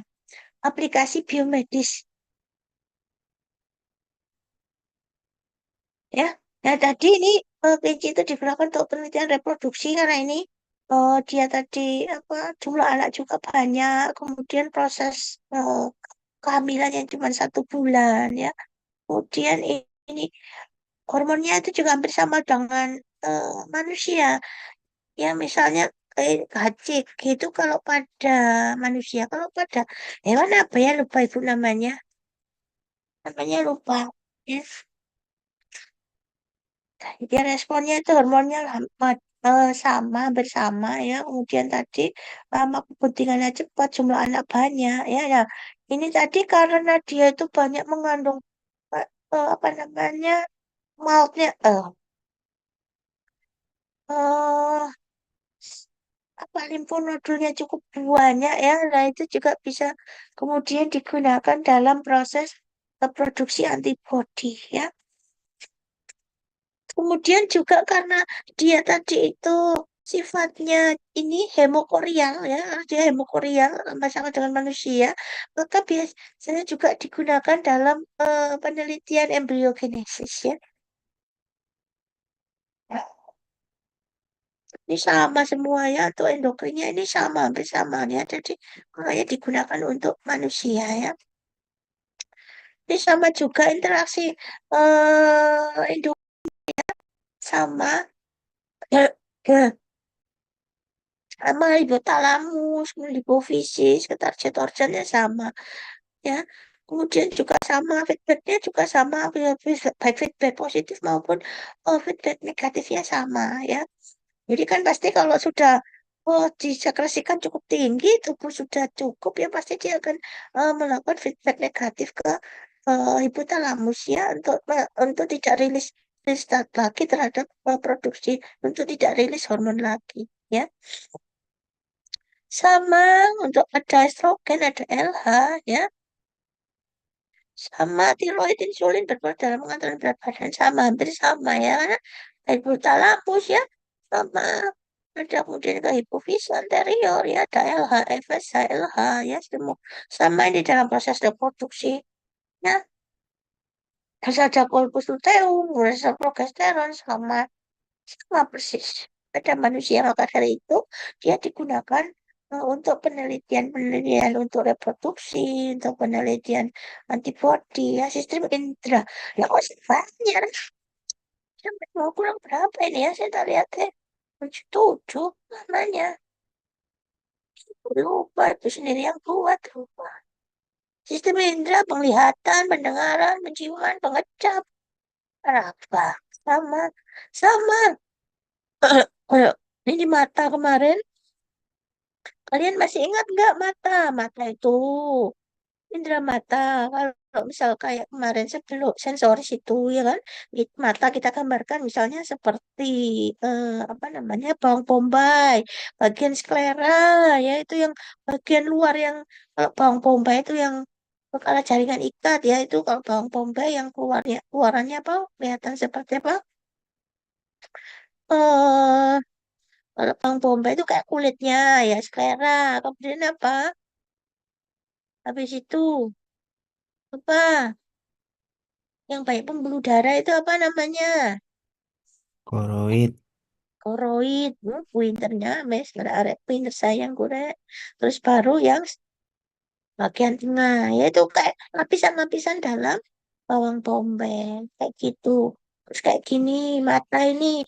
Ini bukan. Oh, ini kan lensa. Lensa itu bisa mengalami apa namanya, fokus-fokus. Kayak kayak suspensori suspensori ligamen ini enggak di kiri kanan tuh loh ya. Mutri lensa loh ya. Ini kan gambarnya gini, 2 dimensi. Ini dia mutri lensa. Ya, iris juga gitu. Ototnya iris itu apa namanya? Ini iris kan, ini iris kan. Itu juga gitu. Ototnya itu juga melingkar ya. Ini kan 2 dimensi. Nah, kalau 3 dimensi itu dia melingkar untuk membuka dan mengecilkan iris. Ini juga ya sequential ligamennya. Gitu. Ya, sama. Terus ini juga tes debatnya sama. Sama ini ya. Papila-papilanya. Ini juga sama seperti kemarin, seperti telinga di sini masuk ke dalam kanalis auricularis, kemudian gelombang mekaniknya ini, dedet, kemudian dia ditangkap oleh siapa ini? Membran tipani, terus dalam karena ada gelombang mekanik, diteruskan oleh apa ini? Apa namanya? Ada sakulus, ada apa? Ini apa ini? Os apa? Osikel, ada apa? Ini ulang pendengaran ya, dik dik dik dik dik, kemudian masuk ke dalam apa, penestra ovalis, getarannya masuk masuk kemudian ke mana, menuju ke apa ini, skala skala timpani, dik dik dik dik dik dik dik. Kemudian dia ini akan menggetarkan apa ini, menggetarkan skala media, dik dik dik dik dik dik, gitu, menggetarkan skala media, sama skala media. Di dalam skala media ada apa, ada apa di dalam skala media? Lihat bukunya Bu Kris udah di ini. Hah? Menggetarkan apa di situ? Ada sensorisnya di situ. Selama dia dan kemudian dia akan menuju kemana? Ditangkap oleh ini nervus cochlearis dari skala media. Ya, skala media ada apanya di situ? Hah? Ada organ korti yang bergetar, kemudian dijelasin ke sini. Nah, nanti diinterpretasikan, getaran itu diinterpretasikan dibawa ke otak, ya, nervus cochlearis menjadi suatu suara. Sedangkan getaran sisanya lewat tadi ke skala timpani tadi tarik kemudian masuk ke dalam apa?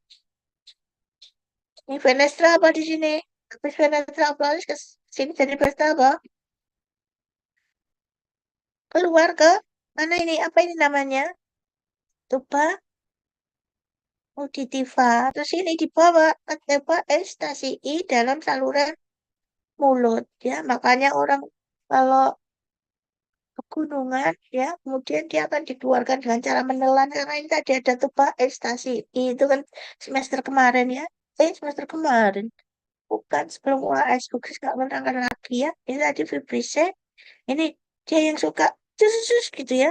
Hidungnya bergerak-gerak itu ya. Ini juga sama.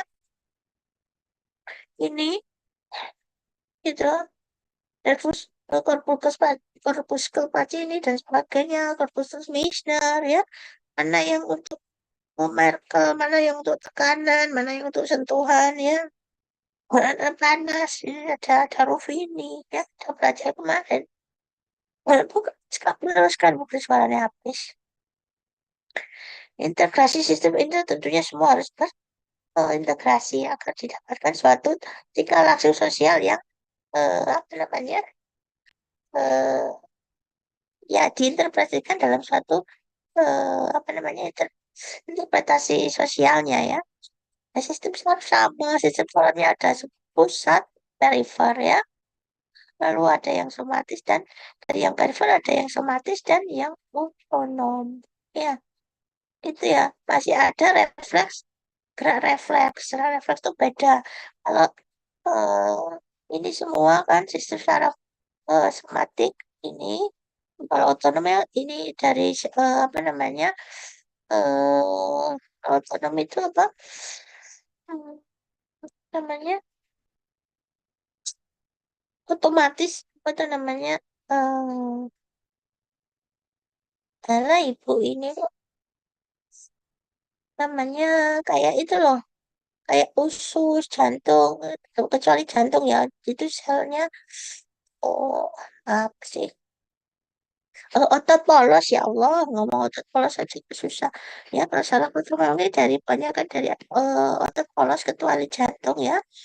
Kayak somatik ini yang gerak nah ini yang ada nanti ada yang dibagi menjadi apa namanya gerak refleks ya kalau somatik yang biasa kan dia lewat otak ya kalau refleks kan nggak otak dari apa nervous sensorik misalnya refleks kamu kena panas ya misalnya kulitmu berarti sensoris kemudian menuju ke mana ke tulang belakang ya kemudian balik lagi kan gitu ya itu balik lagi langsung ya ke motoris nggak usah menuju ke otak itu untuk gerak refleks lu sukses kok tapi suaranya Chris berusaha suara yang keras kelinci ini ada selain itu lah oh ini ada refleks ya. Iya, Bugis yang buat tapi Bugis nggak lupa. Ada refleks kornea. Kemudian dia, jadi kalau jatuh dia langsung berdiri. Itu namanya refleks recting. Kemudian starter, dia ini kalau nggak salah starter itu dia yang mengaku itu loh kayak kambing gitu ya. Refleksnya. Kemudian defekasi, refleks misi dan defekasi. Eh, tapi ini masuk refleks apa enggak ya Ibu? Kok lupa ya? Masa dia di Mixi nggak depurifikasi pakai refleks ya. Dulu Bapak dia tiba-tiba kok dikageti dia jadi kayak nunung gitu. Apa gimana ya lupa Ibu ini. Mixi dan verifikasi biasanya sih lupa ya Ibu ini. Tapi dia secara fotonom berarti memang dia dia mixi defekasi tapi kan tetap di bawah itu ada sphincternya. Artinya bahwa ketika dia harus keluar ya tetap terkontrol ya. Nggak mungkin dia itu kan seperti orang-orang yang kalau yang refleks itu kan ya nggak mungkin yang seperti itu ya. Ini eh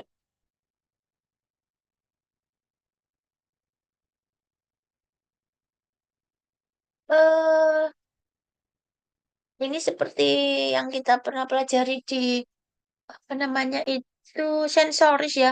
Jadi luas pandangnya kan dia eh, luas ya. Jadi kalau titik butanya kan kecil ya. Walaupun dia tidak tajam, tapi titik butanya itu sempit ya sehingga kan dia yang binokulernya itu binokuler dan monokulernya itu gabungannya kan cukup luas ya.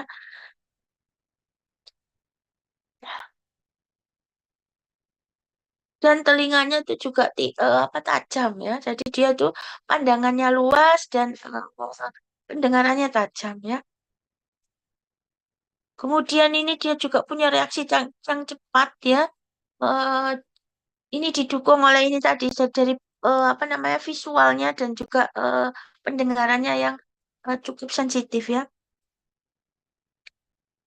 Ini untuk keseimbangan cerebellumnya ini juga dan foliatifnya ini kalau tumbuh sempurna ya cerebellumnya besar karena dia butuh keseimbangan juga cepat ya untuk motorik cerebellum kan untuk motorik juga cepat ya motorik dan keseimbangan. Nah, sekarang saraf trigeminusnya juga berkembang dengan baik ya. Juga untuk trigeminus itu kan yang dari otak ya dia kemudian menjadi trigeminus yang dia juga kemudian menuju ke nervus yang di maxillaris dan mandibularis yang kemudian juga menuju ke gigi ya. Nah, maka dia juga trigeminus ini kemudian membantu dalam apa namanya dia mengunyah ya, membantu mengunyah yang tadi bisa ke samping dan juga ke apa namanya atas bawah ya, juga ke depan belakang, maka saraf trigeminal pada apa namanya kelinci ini bisa tumbuh sempurna dan juga selain itu ada cabangnya juga yang menuju ke kumis dari kelinci atau fibrisi ini ya untuk mudah apa ini menerima rangsang. Ini tadi keunggulannya ya kayak gini lah ya tadi sudah. Nah keterbatasannya ini sudah ya keunggulannya volume darah kan lebih besar dibanding apa namanya tikus sehingga dia untuk eh, membentukkan antibodi baik monoklonal maupun poliklonal itu lebih mudah dilakukan pada kelinci dibanding pada tikus ya. Cuman keterbatasan seperti saya katakan itu karena denyut jantungnya itu cepat, frekuensi jantungnya cepat. Ketika dia stres itu biasanya bisa tiba-tiba mati juga bisa pada kelinci ini ya. Dia tuh juga gampang stres terhadap suhu ya, suhu suhu yang apa ekstrim itu dia bisa cepat mati juga. Sistem pencernaan makanan yang soluble dan insoluble ini apa sekum tadi dia itu apa ya? eh pseudo apa saya bilang tadi pseudo kok pseudo pregnancy bukan pseudo pregnancy pseudo ruminan ya itu menyebabkan dia itu eh,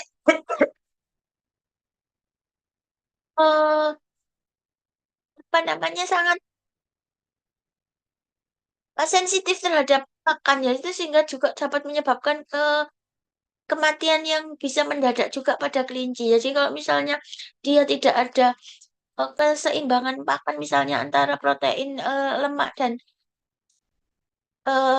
yang disebabkan oleh asupannya yang tidak apa seimbang ya, sehingga misalnya insoluble-nya itu kurang ya, itu juga bisa akan mengganggu motilitas dari lambung, bisa kembung dan sebagainya ya, sehingga itu biasanya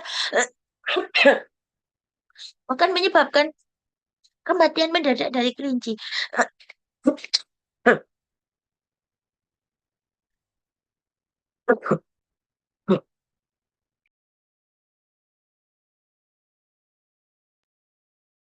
Maaf ya. Nah, itu kemudian juga banyak sekali penyakit-penyakit yang bisa rentan daripada kelinci karena kelinci itu yaitu makanannya kan banyak sayuran di mana dia itu apa ya banyak walaupun dia tadi sistem imunnya itu apa ya limfonodulnya itu banyak ya tapi juga tadi kita lihat liannya itu terlalu kecil untuk apa namanya banyaknya penyakit yang bisa menyerang dia ya karena itu dia biasanya itu karena pakannya itu banyak dari tumbuh-tumbuhan kan ya.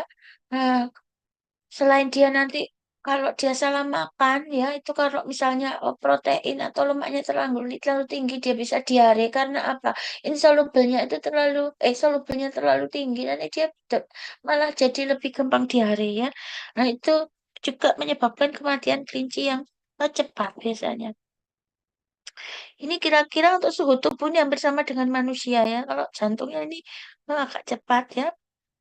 Pernafasannya termasuk rendah apa enggak ya Ibu lupa ya sekian ini.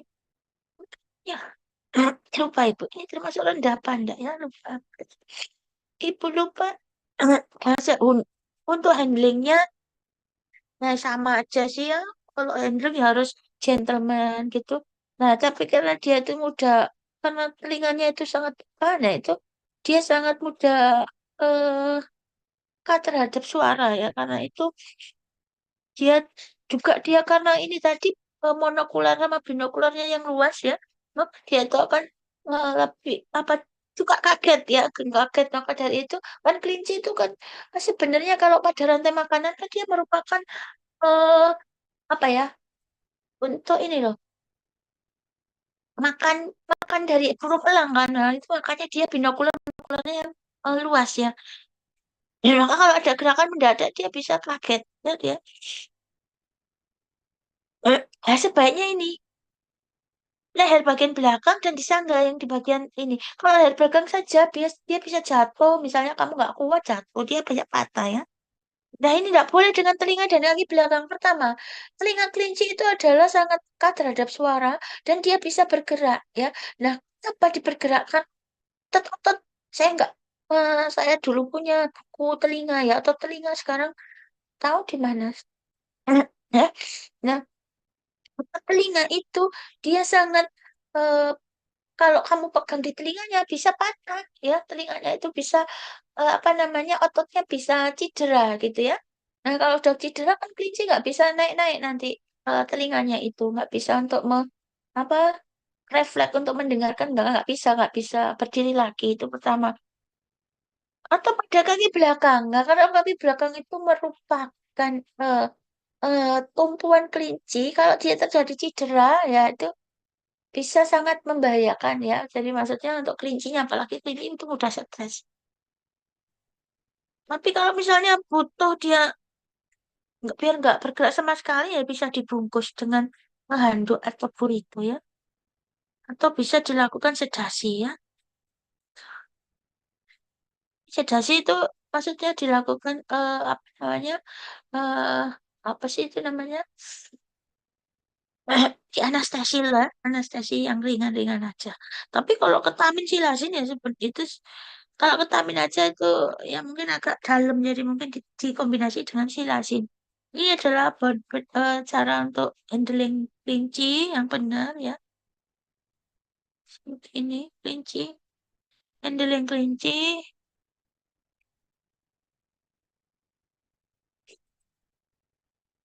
Ya sebaiknya ini seperti ini.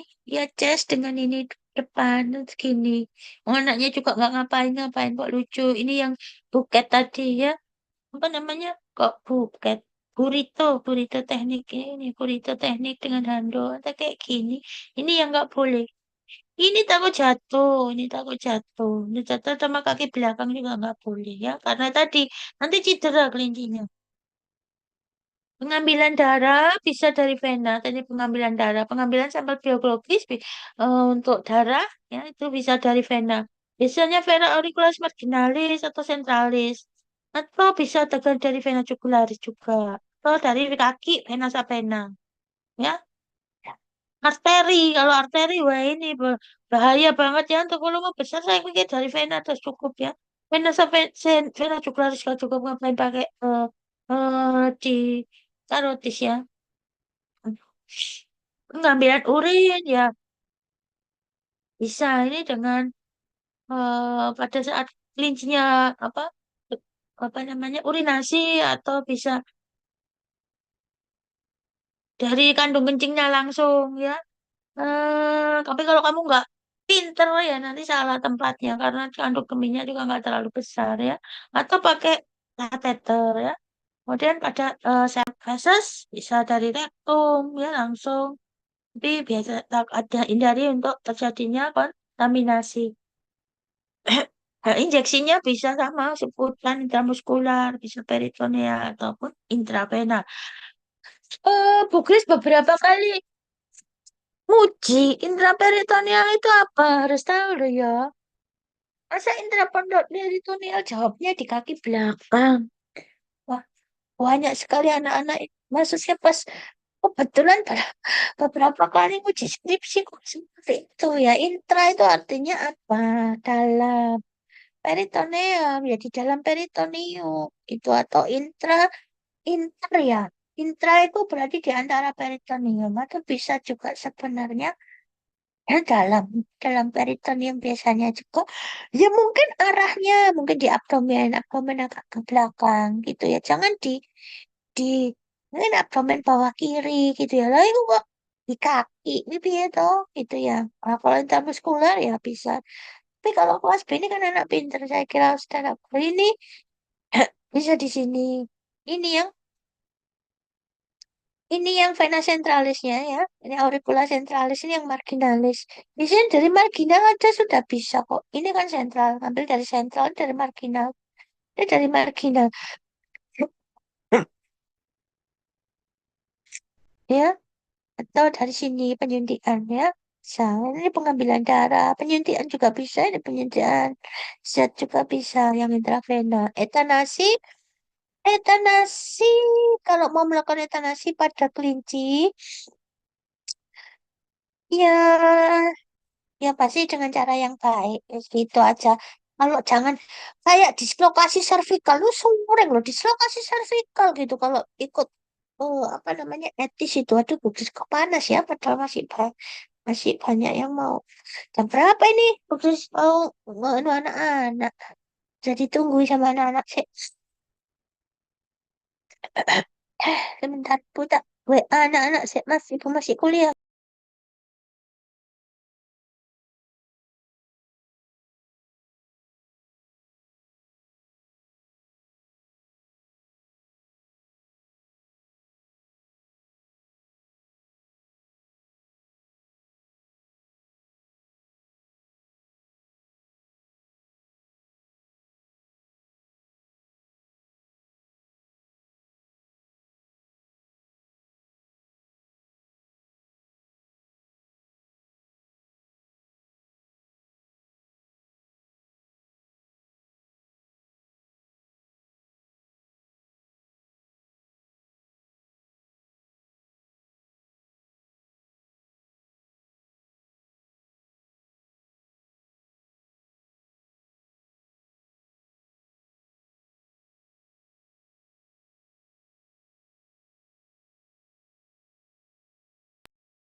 Iya, ibu sudah ditunggu sama anak-anak. Se-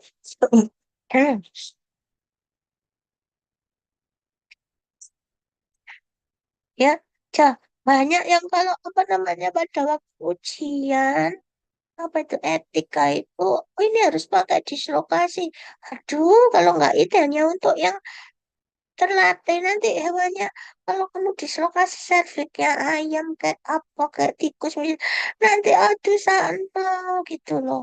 Kalau nggak terlatih nggak usah. Kita harus terlatih dulu untuk dislokasi serviks itu ya. Wah, kalau sudah lah kalau nggak bisa ya pakai anestesi aja. Mungkin anestesi bisa pakai macam-macam lah ya, bisa pentobarbital, bisa macam-macam ketamin tadi bisa silasin atau pakai apa sih itu namanya yang biasanya kita pakai di anatomi itu malah lupa Bu Kris. Atau ya ini pakai CO2, tapi kan ya usah ya nggak apa-apa sih CO2 ya nggak bertahap tapi ya mbak ya sana pok kalau orang pok Bu Kris juga nggak tahu nggak pernah dietanasi Bu Kris. Perbandingan kelinci ini tadi dari kelas Logomorpha ini dari Rodentia ya toh. Jumlah giginya 26 di 16, 28, 16. Gigi serinya, incisifusnya ini tadi ada depan satu, belakang satu yang titik ya. Kalau tikus cuma satu yang incisifusnya. Klavikulanya kelinci rudimen, tikus tadi lengkap ya. Cakar nih nggak ada klavikulanya kelincinya. Nggak perlu. Nggak. Ya, karena dia melompat ya, melompat nih. Nggak ada klavikula ya kayak kayak anjing, kayak apa namanya? Apa itu namanya? Kambing ya. Karena ini karena ini karena melompat ini makanya dia nggak punya ini ya nggak punya klavikula. Bentar kok mesti hilang ya mata pointer ini. Saya nggak punya karena hebat melompat makanya klavikulanya nggak tumbuh ya beda dengan tikus ya ini klavikulanya tumbuh karena dia nggak dapat lompat-lompat gitu ya. Femurnya tadi eh, karena apa lompat belakang tadi ya, terus karena tadi kan metakarpinya buat apa namanya duduknya gitu ya, metakarpinya buat apa namanya nyangga maka ini femurnya jadi lebih panjang. Tadi yang oksigennya ini banyak ya, yang tikus ya. Habis nggak ya? Walah, masih ada. Betul lupa. Etika regulasi penelitian hewan di Indonesia, baik penelitian hewan apapun itu harusnya memperhatikan animal welfare dan eh, etika penelitian. Ya, animal welfare dan etik. Nah, prinsipnya yang harus di apa yang harus dipegang adalah tiga yaitu replacement, reduction, dan refinement ya. Jadi kalau ada yang nggak pakai hewan hidup ya udah gitu. Kalau ada lain pakai misalnya pakai cell culture gitu ya, ya udah pakai cell culture aja. Kalau apa sekarang pakai AI bisa ya udah pakai AI kalau bisa gitu. Pakai kultur jaringan artinya bahwa bisa digunakan untuk misalnya satu hewan bisa digunakan untuk banyak sekali benarnya karena pakai kultur aja gitu ya. Kemudian digunakan hewannya itu sedikit mungkin gitu ya. Bagaimana? Dengan cara misalnya jangan sampai statistiknya itu apa namanya statistiknya itu salah misalnya kayak gitu. Apa ya? Tapi saya juga kemudian tapi saya menggunakan kemarin penelitian ya 30 ekor ya kok habisnya 120 nggak tahu mati-mati padahal nggak boleh sana mati semua aku ya bingung nggak diapa-apakan ya mati gitu loh. Itu pentingnya mendapatkan hewan coba yang kualitas bersertifikat yang bagus sebenarnya ya. Kemarin saya 30 malah mati sampai habis 120. Waduh rugi saya. Mending saya bukannya cari uang saja, tapi juga kan juga nyawanya itu apa ya? Tapi saya nggak membunuh kok, dia mati-mati sendiri, gitu.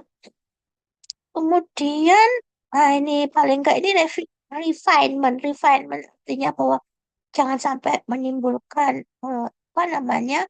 rasa sakit yang pada hewan yang mengganggu ya dari animal welfare itu memenuhi eh, five freedoms, bebas dari rasa lapar haus, kasih makan hewan itu hewan itu punya nyawa, punya rasa.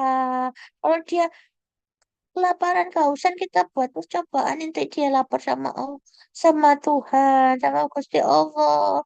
Loh, doanya mereka dia juga sama dikabulkan. Nanti wong semut aja juga bisa, ya toh.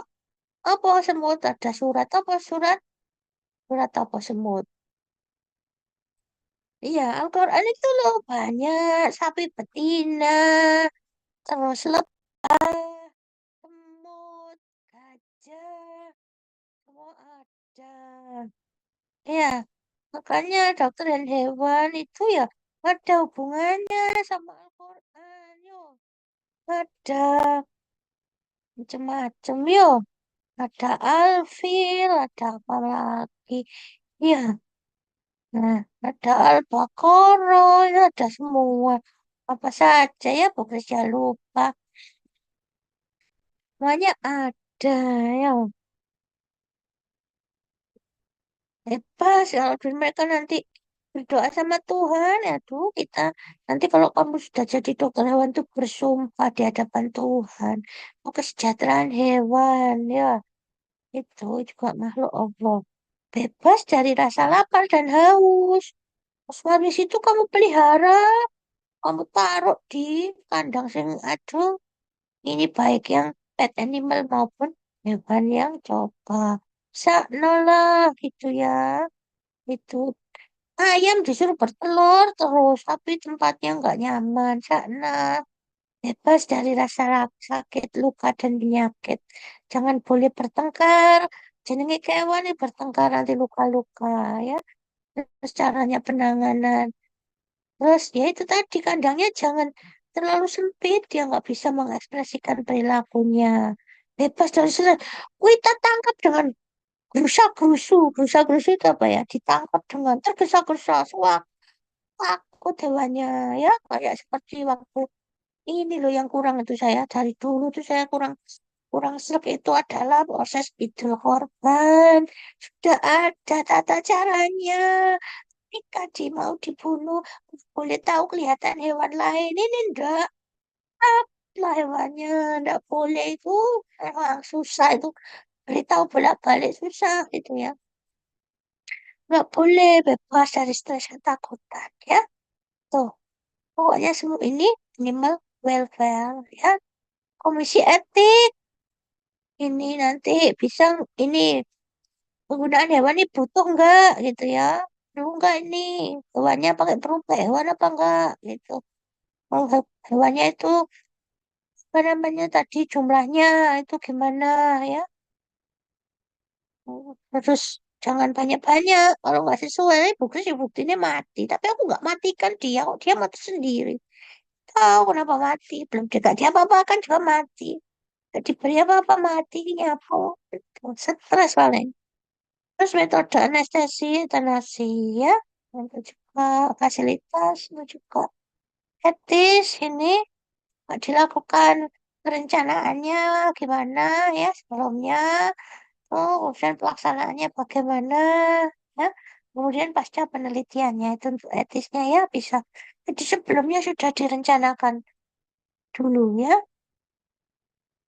dilaksanakannya itu etanasi yang beretika ya, cepat tanpa rasa sakit dan tanpa